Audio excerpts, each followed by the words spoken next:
Hello दोस्तों, आप सभी को प्रभु यीशु मसीह के नाम में जय मसीह की। परमेश्वर के नाम की स्तुति और महिमा हो। फिर से मैं आप सभी का स्वागत करता हूं हमारे एक और नए वीडियो के माध्यम से।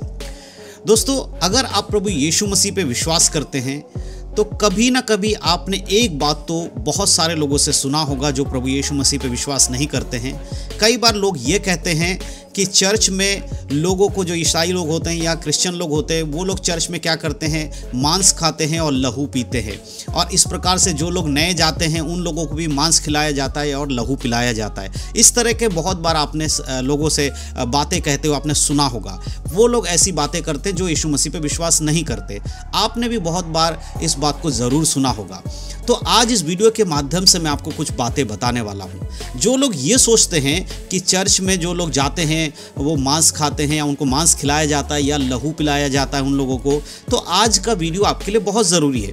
क्योंकि बाइबल के वचनों से मैं आपको बताने वाला हूँ कि बाइबल में जो मांस खाने के विषय में और लहू पीने के विषय में कहा गया है, आखिर वो क्या है। क्योंकि हो सकता है कि आपको इसके बारे में ना पता हो। आप भी कई बार सोचते होंगे कि हाँ, बाइबल में तो ये लिखा है कि मांस को खिलाया जाता है और लहू को पिलाया जाता है, तो उसका मतलब क्या है? क्या सच में वहाँ पर मांस खिलाया जा रहा है लोगों को या वहाँ पर लहू पिलाया जा रहा है लोगों को? इसको जानने के लिए आज आपको ये वीडियो पूरा देखना पड़ेगा। अगर आप ये वीडियो पूरा देखेंगे तो आपको पूरी तरह से क्लियर हो जाएगा कि बाइबल के अकॉर्डिंग क्या कहा गया है, क्या बताया गया है और आज लोग क्या समझते हैं। तो दोस्तों, पूरी तरह से वीडियो को देखिएगा, समझने की कोशिश करिएगा। तो चलिए दोस्तों, ज़्यादा देर नहीं करते हो, आज के इस वीडियो को हम सब मिलकर शुरू करते हैं। तो दोस्तों, जैसे कि मैंने वीडियो की शुरुआत में आपको बताया कि आज मैं आपको बताने वाला हूं कि बाइबल के अनुसार जो बातें लिखी गई हैं, जैसे कि बाइबल में लिखा गया है मांस खाने के विषय में और लहू पीने के विषय में चर्च के अंदर, तो वो आखिर क्या है। क्योंकि बहुत सारे लोगों को पता ही नहीं होता, क्योंकि अधिकतर लोग बाइबल को अच्छे से पढ़ते नहीं हैं, समझते नहीं हैं। बस वो सुन लेते हैं किसी से और उसके बाद वो अपने हिसाब से बातों को गढ़कर दूसरों को बोलने लगते हैं कि भाई, आपके बाइबल में तो साफ साफ यीशु मसीह ने कहा है कि तुम मेरा लहू पियो, तुम मेरा मांस खाओ, तो हम चर्च में जाएंगे तो आप लोग हमें यीशु का लहू पिला देंगे या किसी जानवर का लहू पिला देंगे, किसी जानवर का मांस खिला देंगे, क्योंकि बाइबल में तो आपके ऐसे लिखा है। तो मैं आपको बताना चाहता हूँ, देखिए, बाइबल में जो बातें लिखी हैं उन्हें समझना बहुत ज़रूरी है। क्योंकि यीशु मसीह ने बहुत सारी चीज़ों को दृष्टांत में कहा है, समझाने के लिए कहा है। और बाइबल के वचनों को पढ़ने के बाद सिर्फ 2-4 वचन पढ़ लेने से आप उसको क्लियर नहीं कर पाएंगे। आपको उसके आगे का, पीछे के वचनों को भी पढ़ना है और उसको समझना है। बहुत सारे लोग, जब मैं उनको बताता हूँ ये सारी बातें, तो मुझसे कहते हैं कि देखो, बाइबल के वचनों में लिखा हुआ है, फिर आप कैसे कह सकते हो कि वहाँ पर ऐसा नहीं होता है। और अक्सर ऐसी बातें कौन करता है? अक्सर ऐसी बातें वो लोग करते हैं जो चर्च नहीं जाते हैं या जो लोग यीशु मसीह को विश्वास नहीं करते हैं। तो मैं उन लोगों को ये बताना चाहता हूँ कि आपको समझना होगा कि बाइबल में कभी भी इस प्रकार से कोई बातें नहीं लिखी गई जैसा आप समझ रहे हो। बहुत सारे लोग एक वचन का उदाहरण देते हैं और मुझे बताते हैं कि देखो, आपके वचन में ही लिखा हुआ है कि चर्च में मांस खाना चाहिए और लहू पीना चाहिए। तो वो किस वचन का उदाहरण देते हैं? वो मत्ती की किताब को पढ़ते हैं और मत्ती की किताब को लेकर वो लोग बोलते हैं कि आपके मत्ती की किताब में लिखा 26 अध्याय के 26 आयत से लेके पढ़ के बताते हैं कि आपके 26 आयत के 26 आयत में लिखा है, वहाँ साफ साफ यीशु मसीह कह रहे हैं कि मेरा लहू पियो, मेरा मांस खाओ। तो चलिए हम उस वचन को पढ़ते हैं और देखते हैं कि वहाँ पर क्या लिखा है। वहाँ पर लिखा है, जब वे खा रहे थे तो यीशु ने रोटी ली और आशीष मांगकर तोड़ी और चेलों को देकर कहा, लो खाओ, ये मेरी देह है।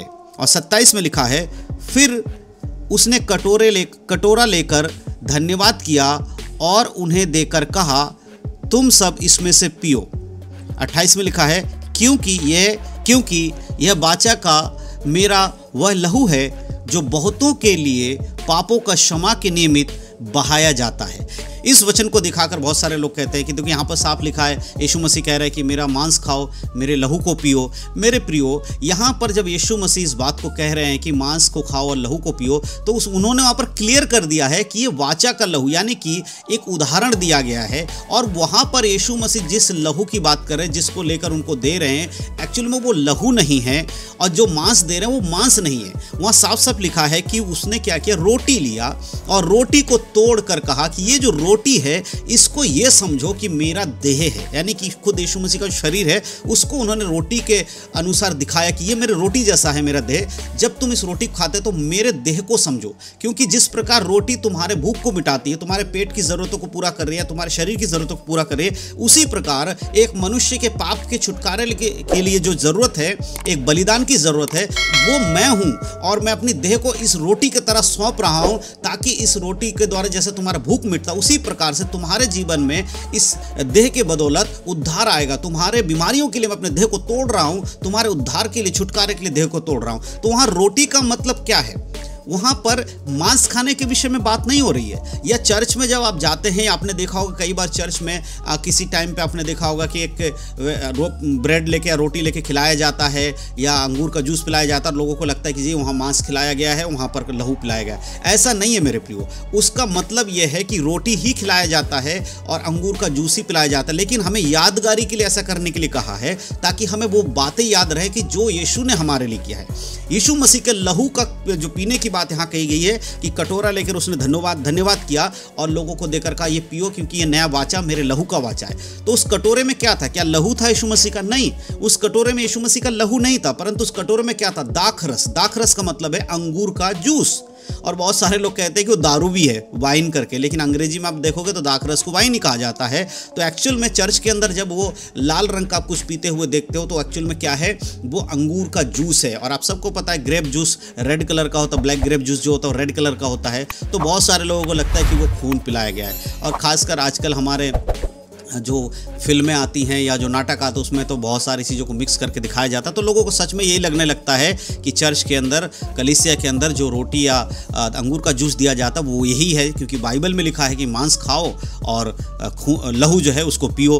तो मेरे प्रिय ऐसा बिल्कुल भी नहीं है। चर्च में जो भी चीज़ें खिलाया जाता है, जो कि एक नियम है जिसको प्रभु भोज कहा जाता है, परमेश्वर की मेज कहा जाता है।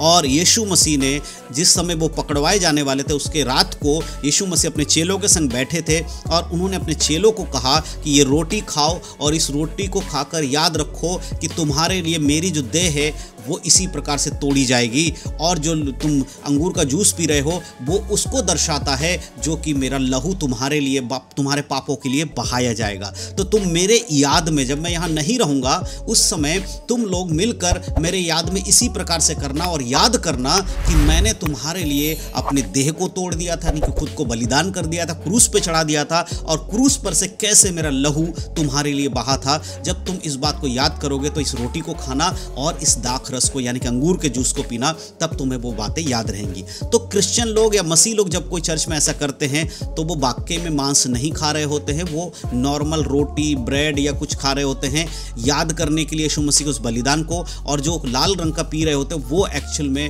अंगूर का जूस होता है जिसे वो पी रहे होते हैं, वो कोई यीशु का लहू नहीं होता है। सिर्फ हमें समझना है, हम यादगारी के लिए ऐसा करते हैं, और जब हम उसको करते हैं तो हम ये कहते हैं कि प्रभु यीशु ने हमारे लिए अपना लहू बहाया है।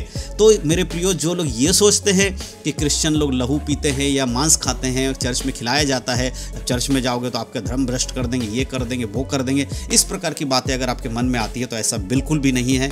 नॉर्मल ब्रेड रोटी वहाँ खाई जाती है, नॉर्मल अंगूर का जूस जो हम बाज़ारों से खरीदते, चाहे रियल का हो किसी और का हो, वो ही होता है और कुछ नहीं होता है। तो जो लोग ये सवाल करते हैं आपसे कि आपके चर्च में तो ऐसा किया जाता, तो आप उनको इन बातों को बता सकते हैं, वीडियो दिखा सकते हैं, ताकि उनको भी पता चले कि ना भाई ऐसा नहीं है। बाइबल के वचन में जो लिखा है वो सही लिखा है, लेकिन समझने के फेर है, आप उसको सही रीति समझ नहीं पाते, इसलिए आपके जीवन में वो कन्फ्यूजन रहता है। तो मैं विश्वास करता हूँ जो ये सोच रहे थे कि चर्च में इस प्रकार का काम होता है, तो आपको अब समझ में आएगा बाइबल में जो बातें लिखी है उसको समझना बहुत ज़रूरी है। अगर आपको समझ में आया है तो इस वीडियो को उन लोगों तक ज़रूर शेयर करिएगा जो आपसे इस प्रकार के सवाल को पूछते हैं, और अपने मसीह भाई बहनों में भी शेयर करिए ताकि उन लोगों को भी ये बातें पता चले और आप भी इनको अच्छे से सुनिए, एक बार और दो बार देख लीजिए, वचन को पढ़ लीजिए, समझ लीजिए, और दूसरों को भी सही रीति से समझाइए। परमेश्वर सारे बातों के द्वारा आप सबको आशीष दे। यीशु मसीह के नाम में सबको जय मसीह की। God bless you.